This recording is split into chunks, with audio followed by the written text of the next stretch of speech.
Submitted for the approval of the Midnight Pals. Created by Bitter Karella. Tonight's storyteller is Patricia Highsmith. Submitted for the approval of the Midnight Pals. I call this story The Tale of the Talented Mr. Ripley. It's about a disillusioned young man in the 1950s. What's she talented at? You'll see. Is he a repressed, self-loathing gay guy? Maybe. Does he channel his latent queer tendencies into murder? Maybe. Okay, go on. So, Mr. Ripley gets hired by a rich old man, Mr. Greenleaf, who wants him to find his estranged son in Italy. Italy? Jesus, Patricia, haven't you heard content warnings? So he's a talented detective. No, not exactly. He's a con man. What a talented one. Not particularly. But what the hell, this old guy hires him anyway. He can't find anyone else for the job. Yeah? He must live in like a small town in New England? No, he lives in New York City. Where there famously aren't any private detectives. That's right. But then he goes to Italy and finds the old guy's son, Dickie, and falls hard in love with him. Because, as Clive so accurately predicted, he's gay as fuck. So he's interested in Dickie as a friend, right? No, they're both queer, and they're pretty obviously into each other. They go, I don't know, singing into the fields with their arms around each other. Whatever guys who are into guys do. Close guy pals. Got it. Do they bang? Let's say it's ambiguous. In other words, no. Steve. Actually, I meant ambiguous, more in the sense of, yes, absolutely. Whatever. Anyway, Ripley's so ashamed of his feelings, he decides to murder Dickie. Called it. They go for a motorboat ride, and when Dickie's back is turned, Ripley bonks him with a big pole and thrusts him over the rail. Hang on. Patricia, was that murder kind of symbolic of something? Steve. No, Steve, of course not. Ripley just penetrated Dickie with his big wooden shaft, and then Dickie went down. It's just a murder. Nothing suspect about it. Oh, so Ripley's a talented murderer. Oh boy, no he's not. He tries to weight Dickie's body down with the anchor, but when the rope uncoils, Ripley trips over and gets pulled into the sea himself. Splash! And as he's falling out, his hands are flailing around, and he accidentally starts the motor. So the boat's chasing him around and around in a circle in the middle of the ocean. Damn it, damn it. Damn it, damn it, damn it, damn it, damn it. Oh, yeah, this is just like a Wile E. Coyote cartoon. Yeah, I thought you'd like that bit, Dean. Anyway, Ripley manages to get back on the boat.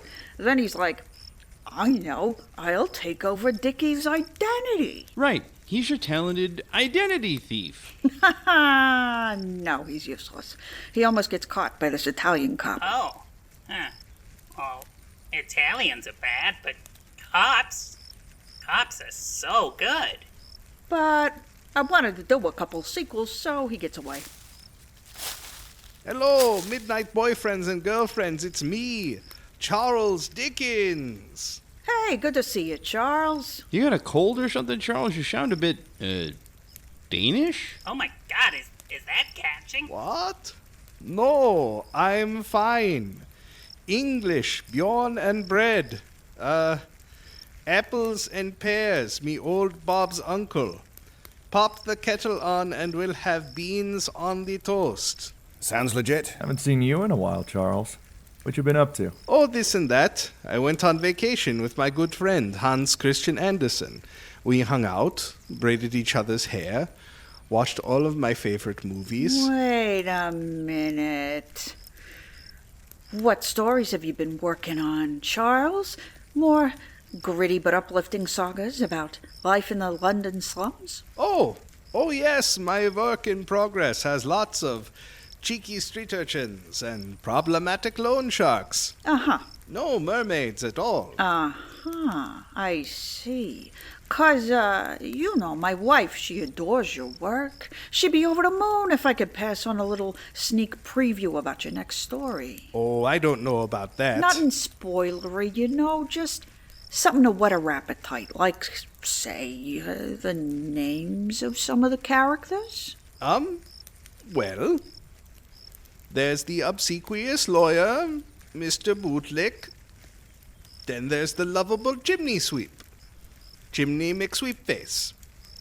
And the grumpy orphanage owner, Mr. Ass Bastard. Steve, are you thinking what I'm thinking? I sure am. Charles Dickens would never name his characters with such subtlety. Let's find out who this prick really is. Ah!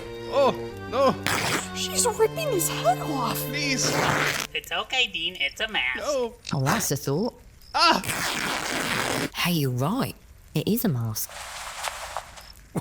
Oh, As I suspected, Hans Christian Andersen. Please, Hans, what did you do with Charles? I just wanted him to love me back.